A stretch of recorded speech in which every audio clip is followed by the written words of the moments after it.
I'm telling you, as somebody who doesn't watch NBA, that will literally be their reaction seeing the conference finals that we have as the matchups. So first off, congratulations to your Knicks for making your first conference final in 25 years. And also congratulations to OKC for blowing Denver out in Game 7 to make their first conference finals since 2015 to 16 season. Guess who was on that team at the time? Russell Westbrook and Kevin Durant. God, still hate KD for what he did the following year. That son of a bitch left for the team that beat him 3-1, by the way. Golden State came back from 3-1 and then he blew a 3-1 lead in that freaking finals. And then KD decided to go to the Warriors, and then the rest was history. Then Kevin went to the Nets after the 2018-19 season when the Toronto won the title. Then after a couple years, then he got swept by Boston. Proceeded to go to the Phoenix Suns, where they're not doing shit. As far as Westbrook, OKC sent their former MVP and guy who dropped back-to-back triple-doubles this season. Actually, this guy did it like 3 or 4 times on 2 different teams. Jokic, of course, won the MVP. That was announced like about 2 weeks ago. So congratulations, Jokic, on your MVP. I guess you probably weren't too worried about winning championship because you already got one. And you already got like, 4 MVPs now? So it's OKC against Minnesota in the Western Conference Finals. Timberwolves versus Thunder. Then Knicks versus Pacers in the Eastern Conference Finals. Thought I forgot about you, Indiana. This is going to be a wild conference finals series, both of them. But it's time to give us football. Back to some college football. We're bringing the series back again. Welcome back to Grizzly Talks Football. I'm the Grizz, and today we got Sunbelt 2024 season reviews and 2025 predictions for the upcoming season. Can't believe we're about 2.5 months away for the new college football season to start. Yeah, boy. I hope you're excited as I am. We're not exactly too sure about the preseason top 25 quite yet. People still have some ideas. They're putting their polls out, but I'm not going to speak too much on that. I'm just going to react to the poll when it does come out, so stay tuned for that. But that doesn't come until like a couple months from now. But anyways, if you are looking forward to the playlist, I will make sure I put it in the link in the description. Make sure you check that out. Make sure you watch every episode from Season 2. And we also have it for future episodes whenever I decide to post them again. You know, Monday, Tuesday, and Wednesday. Watch out for it. Also, don't forget to hit the red subscribe button, hit the notification bell so you don't miss a single one of my videos. And it also helps a lot. Without further ado, let's get to some 2024 season reviews. Sunbelt Edition. If you watch this series, I think you're pretty aware of what these categories are. I guess I'll give a short rundown for those of you who still don't know. We got the teams that are elite, teams that are above average, teams that are decent, teams that are disappointing, and the teams that were complete ass. Sound good? Perfect. Kicking this off, we got Appalachian State. Dude, what the fuck happened to Appalachian State? They were like one of the kings of the Sun Belt, and all of a sudden, they got a 5-6 season. Now they're just freaking disappointing. Liberty game got canceled. That's why they only played 11 games, and they actually started the season at an abysmal 2-4. They did win 3 of their last 5 games, but unfortunately for them, they are not bowl eligible. They did play Clemson in Death Valley, where they proceeded to get 66 put on them, and then South Alabama dominated them in September 19th. Biggest win was against James Madison, but other than that, that's about it. I guess East Carolina on the road was a pretty good win as well. I almost forgot to mention that. Joey Aguilar is actually going to Tennessee. He transferred from App State. He put up 3,000 yards, 23 touchdowns, 14 picks. Not terrible. Amani Marshall, 700 rushing yards with 7 touchdowns. And on the receiving end, Caden Robinson led receiver with 840 yards and 53 catches, 2 touchdowns. But Mekhi Jackson, 750 yards and 5 touchdowns. If you learned anything from Conference USA, actually it was Conference USA, I think you get the drill by now. I'll mention draftees if they happen. Next up, we got Arkansas State. Decent. 8-5. They did win their 68 Ventures Bowl against Bowling Green. Played 2 ranked teams in Michigan and Iowa State. Got smacked around at Iowa State, but almost only lost by 10 to Michigan in the Big House. They did get blown up by the Raging Cajuns of Louisiana and also Texas State, but man, this was actually a pretty solid season. But sadly for Arkansas State's case, their biggest win was really against South Alabama at home. That was like the only team that was at least 500. Jalen Rayner was actually not too bad. 16 touchdowns, 10 picks, 2,700 yards. Not terrible. Zach Wallace put up 11 touchdowns and 700 rushing yards. Then you got Corey Rucker, who had over 1,000 yards with 69 catches. Nice. And 7 touchdowns. Up next, we got the Coastal Carolina Chanticleers. I remember them to 2020 for the Mormons versus Mullets rivalry. Yo, NCAA, break this bad! As far as Coastal Carolina goes, they just going decent. Not really disappointing, not above average either. They were just right in the middle. Oh yeah, and still, by the way, Sunbelt still has divisions, just in case you were wondering. 6 and 7 got dominated in the Myrtle Beach Bowl in their own house, I tell you. They actually started 3 and 1, then lost 3 straight. They actually lost 5 of their last 7 to go 6 and 6, which is really disappointing. They got dominated by James Madison, dominated by Georgia Southern? What? This program used to be like a top 15 team from like 2020 to 2021. Yeah, it was nice while they had it. Either Vasco's no Grayson McCall, I should tell you that. 2,100 yards, 14 touchdowns to 8 picks. Then you got Braden Bennett with 800 yards and 11 touchdowns, which is not terrible at all. And leading receiving was Jameson Tucker with just under 600 receiving yards with 6 touchdowns. Next up, we got Georgia Southern. Yeah, they were definitely decent. This was actually not a bad season for the Eagles in the Sun Belt. 8-5, actually lost a close one to Sam Houston New Orleans Bowl, which is not terrible. Lost to a playoff at Boise State by only 11. Lost badly to Ole Miss. Then got dominated by Old Dominion. Georgia Southern actually started 5-2 and actually then won 3 of their last 5 games to go 8-4, and then they lost the bowl game. Not a bad season for Georgia Southern standards. As in FBS Georgia Southern standards, because in the FCS they were a really good program. Had some national titles. J.C. French, what a fucking name. You got 2,800 yards, 17 touchdowns, 11 picks? Not terrible at all. Then you got Jalen White, who had 750 yards, rushing 13 touchdowns. Then you got 3 players with just around 600 yards. Josh Dallas, 6 touchdowns. Burgess, 3 touchdowns. Cobb, 4 touchdowns. Next up, we got Georgia State Panthers. Ass! Wins over Vanderbilt and Texas State don't mean a damn thing when you lose 9 games. You had a great win against Vandy, like on the last second, then you actually beat Texas State at their own house. But then you went 3-9 though. Get dominated by Georgia Southern. Lost to UConn, App State, Marshall, Old Dominion? Dude, this team was bad. And then next season, they had to open up against Ole Miss. And also, they got to play Memphis and Vandy. That might be a 1-3 start next season.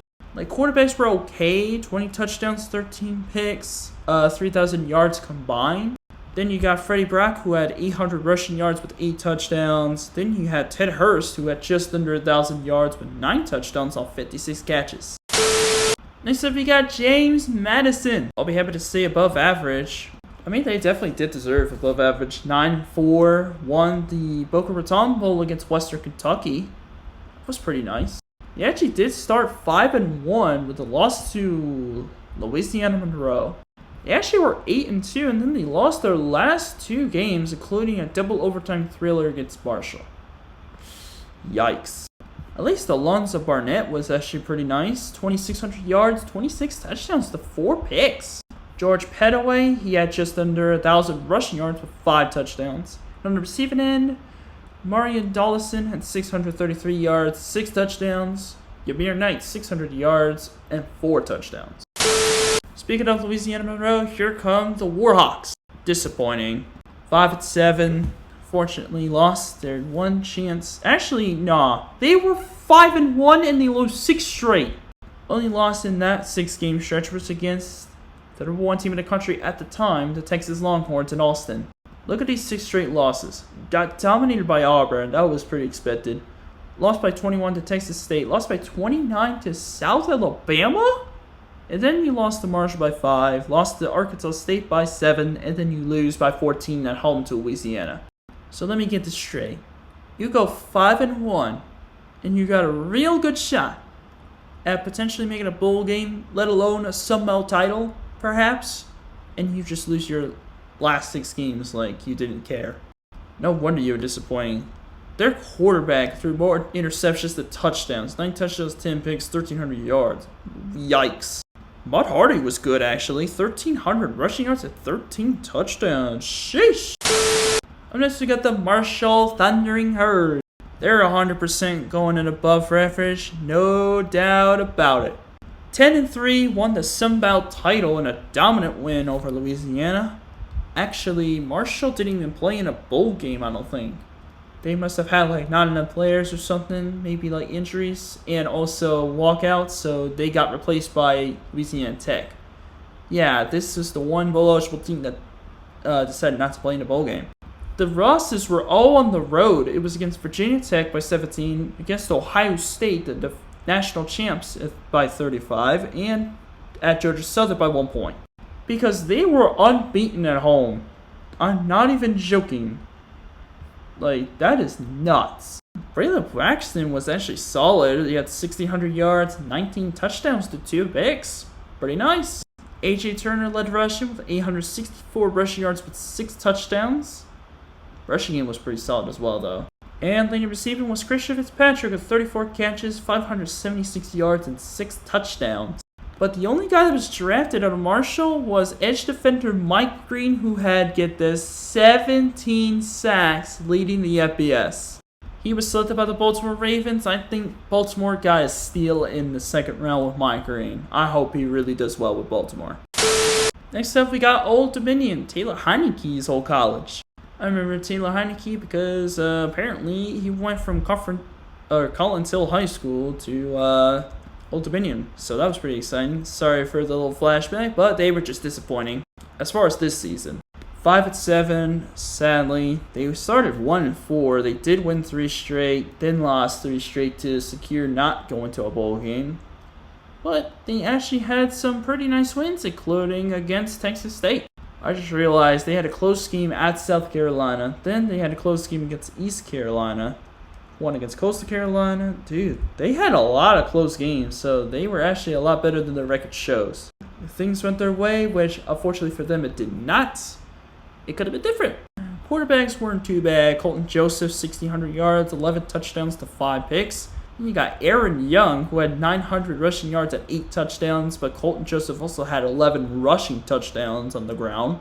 Then you got Isaiah Page, who had 800 receiving yards on 61 catches with 3 touchdowns. Next, we got the Louisiana Raging Cajuns. My favorite team name in all of FBS. They're ready for the KG. They were above average, most definitely. Did lose a blowout against TCU in the New Mexico Bowl, but they still had a 10-win season. They actually started off 8-1 with the only loss being to Tulane, who was kind of a contender to go for the Group of 5 bid in the college football playoff until they lost to Memphis. But then Louisiana actually lost to South Alabama at home. Then they proceeded to not only get blown out in the Sun Belt Championship game against Marshall, but like I said before, in the New Mexico Bowl against TCU. Ben Woodridge was actually pretty solid, 2,500 passing yards, 17 touchdowns to 6 picks. Rushing game was solid too, with Bill Davis and Zylan Perry leading the way with 800 to 700 yards respectively, with 13 combined touchdowns. Lance Legender, I believe that's how you say his name, had 49 catches, 800 receiving yards, and 6 touchdowns. Pretty nice.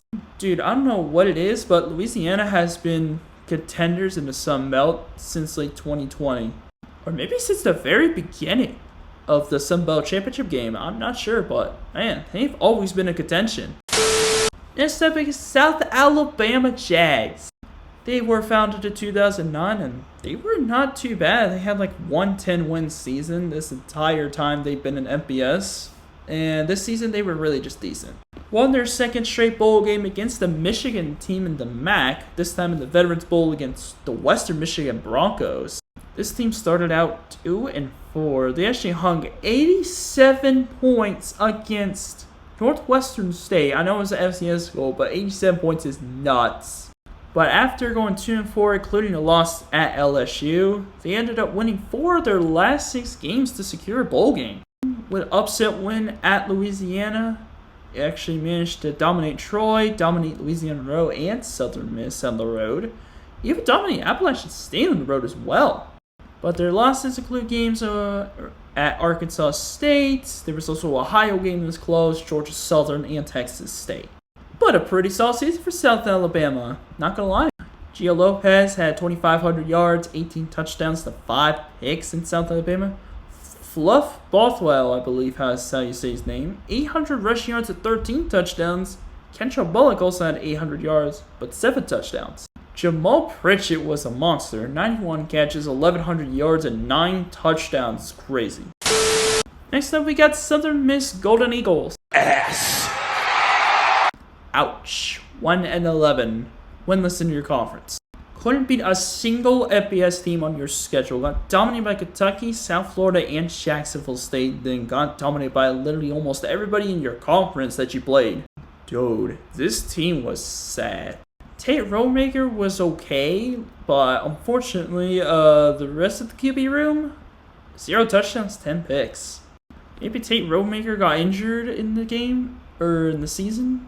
He had 1,000 passing yards, 7 touchdowns to 7 picks. 7 rushing touchdowns for Kenyon Clay. Rodriguez Clark had 600 rushing yards, and yeah, this team was just empty from head to toe.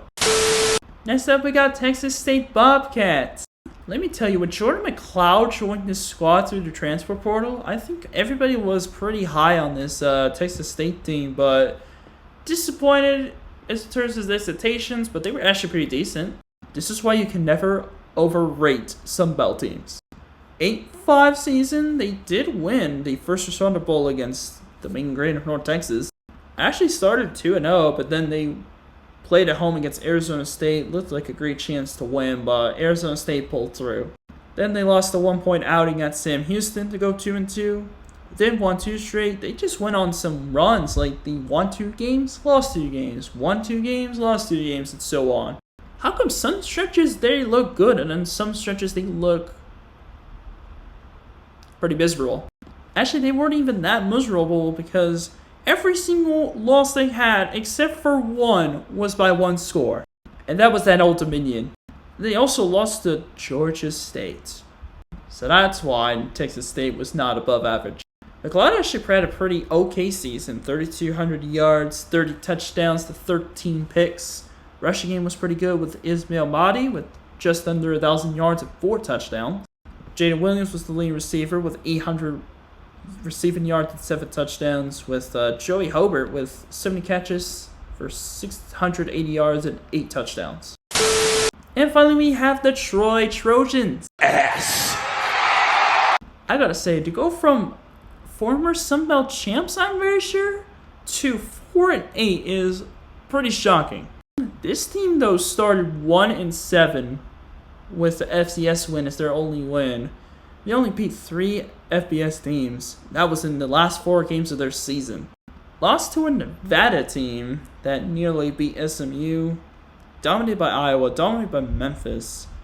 Then lost to, Louisiana Monroe by 4 points. Then they lost like 4 straight in that stretch. But seriously, what the hell happened to Troy?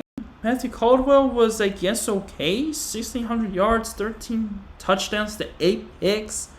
Damian Taylor was actually solid. 1,000 yards on the ground and 7 touchdowns. But there was also Devontae Ross, who had over 1,000 yards and 11 touchdowns on 76 catches. That'll do it for the Sunbelt 2024 season reviews. Now on to the 2025 predictions. Here we are, you know the tiers. Here we go with the 2025 predictions. Let's start with App State. Appalachian State, I'm really expecting them to get 7 or 8 wins, but I kind of do expect them to still be mid-table. On the other side of Boise State and Oregon State in there, little out of conference slate, they should still be able to go 3-0 in this kind of stretch. First 3 games should be easy wins. Easy losses would probably be against Boise State, Oregon State, maybe even James Madison or Marshall, but this team is a bowl contender, I will say, with this schedule. It'll be interesting to see a post-Joey Aguilar era of Appalachian State since he left.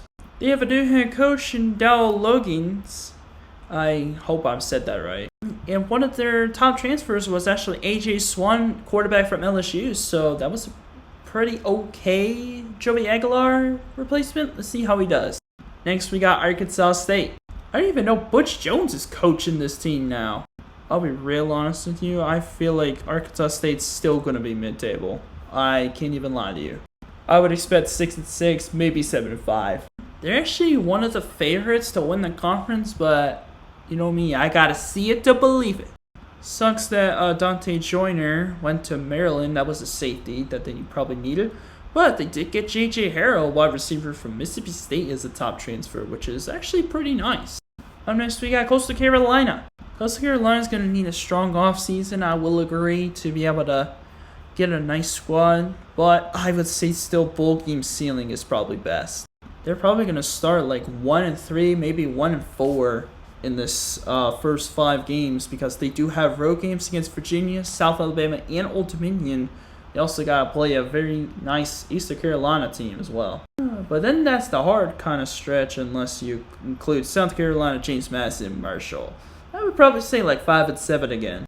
Defense is a little worse than last year, especially on the transfer portal, especially on the defensive line, which is not very good because you're going to need QB pressure. Trust me, I would know. It'll be a pretty solid team, but yeah, you definitely need to really work on some things. And next we got Georgia Southern. I'm expecting them to be at least mid-table. I'm not too sure if they're going to make the next step because a lot of the projections are saying this team could be a contender for the Sun Belt title. Tough first 5 games, like USC on the road, James Madison on the road, and a home game against a Conference USA champ, Jacksonville State. Then you also got Fresno State on the road. That could be a good win for them if they can get it. Lucky break for Georgia Southern is they avoided Louisiana this season, but they do have some road tests against App State, maybe Arkansas State, both bowl teams. It do have some good home matchups against Southern Miss, Georgia State, Coastal Carolina, and Old Dominion. Oh yeah, I've almost forgot about Marshall. This could easily be a 7 or 8 win team for Georgia Southern this year. Especially with a lot of returning experience, this should be a nice team to watch for in the Sun Belt. Next we got Georgia State. This is not a squad that is ready for the spotlight just yet. They're still going to be bottom feeders. Maybe a 3-9 season, maybe 2-10.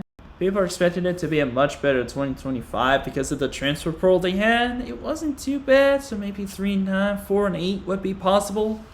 But I don't see Georgia State making any impact, any noise this year, this upcoming season. Oh my goodness, yeah. This is our first conference contender. I should easily see them winning 8 or 9 games. Out of conference slate is not as pretty as it was. They do have a road games against Louisville and Liberty, but then they also got a home game in November against Washington State. Those are all pretty tough matchups, but if they can get through that stretch, it's pretty much all but 1 or 2 easy games in the Sun Belt. Matthew Sluka from UNLV is transferring from UNLV to James Madison, so that'll be very, very interesting. The returning talent, they're coming back with a lot of experience, and they're actually getting better, so watch out for James Madison to go to the Sun Belt Championship game this time. Next, we got Louisiana Monroe with new head coach Brian Vincent. I gotta be honest with you, they're not gonna be bottom feeders, but bowl game ceiling is right where it's at right now for me. This could be 5-7 or 6-6 for ULM. I will say ULM got some good pieces in the transfer portal, and his team is now full of veterans, so they should be much more experienced now. Will they make a deep run? Not quite. Up next, we got Marshall. Why the hell did they schedule a road game against Georgia? They're gonna get smacked. This team could easily win 9 or 10 games. I will put them in conference contenders as well, because besides Georgia and having 2 FCS teams in there, this team could be scary to watch. Tony Gibson is the new head coach, so he has to build the program back up. Oh, I see. Charles Huff took some of his players to Southern Miss. Oh, that might suck, actually. Okay, maybe they're not conference contenders. Never freaking mind. So, I guess mid-table? Next up, we got Old Dominion. Yeah, I gotta be honest. They're still mid-table to me. 6-6 or 5-7 is where I have them. Defense is coming back with a lot of veterans, so I would say defense will win you games. So, maybe the defense could get them to a bowl game. I can't say that they are going to do too much, but they should at least make a bowl. Transfer portal was definitely brutal, but it's a Ricky Ron offense. Yeah, so he's the head coach. It should be kind of not bad. And next we got the Louisiana Raging Cajuns. I gotta say, even with a rebuild in the offense, I would still say that Louisiana is still conference contenders. I mean, it's been that way since the start of the Sun Belt Championship game back in 2018. It's never changed. Besides the road game against Missouri, out of conference looks easy. Then you got Sun Belt play, and besides like 2 or 3 games, they should be able to muster up a Sun Belt Championship game appearance. Walker Howard is actually transferring from Ole Miss as a quarterback, so that should help them out. As far as Louisiana, though, a little tough team to figure out, but maybe Louisiana can still be a conference contender. That's what I'm hoping for. South Alabama is next, mid-table, 6-6 or 7-5. Oh, by the way, Louisiana, I see them going like 9-3 or 10-2 again. Major up points still there. Offensively, Fluff Bothwell unfortunately hurts, but I think offensively they shouldn't be terrible. They'll definitely be bowl season, but they're just not going to make any noise, really. They're definitely far from their 10-win season from like 2022 or something like that. Southern Miss is next. Maybe they can go bowling game ceiling. I mean, they got new coach Thomas Huff from Marshall. Southern Miss could be a sleeper, but I still have them going like 6-6, maybe 7-5. Texas State Bobcats, yeah, they're probably going to be bowl game ceiling as well, losing quite a bunch of players, including a couple of linemen and running back Ismail Mahdi. They did get a couple quarterbacks, including Nate Yarnell from Pitt and Giovanni McCoy from Oregon State, so that should be interesting to see the QB situation play out. Schedule's not too bad besides Arizona State, but I feel like they should at least make a bowl game again. And then finally we have Troy. Tough 2 games against Clemson on the road and Memphis at home, though. Gerard Parker's going into year 2. He has the most experienced returning team in the Sun Belt. I would say maybe Troy comes out of nowhere. I would say above average, maybe 8-4, 9-3. I think they have a pretty good turnaround. I also needed somebody to fill in the above average. I think Troy would do just fine. Secondary got a boost, including David Daniels Sisavan from Georgia at safety. They actually did keep a lot of their guys from last year up to this year. So, most experienced return team in the Sun Belt. This team should contend in the Sun Belt title race. That is going to do it for Sun Belt 2025 predictions. MAC will be tomorrow. The MAC Shin. Fortunately, they were a pretty bad conference, to be fair. So stay tuned for that tomorrow. That's going to do it for this episode of Grizzly Talks Football. If you enjoyed this episode, make sure you give this a fat thumbs up. Hit the red subscribe button, hit the notification bell, so you don't miss a single one of my videos. This is the Riz signing off for now. Until next time, I'll see you guys later. Peace.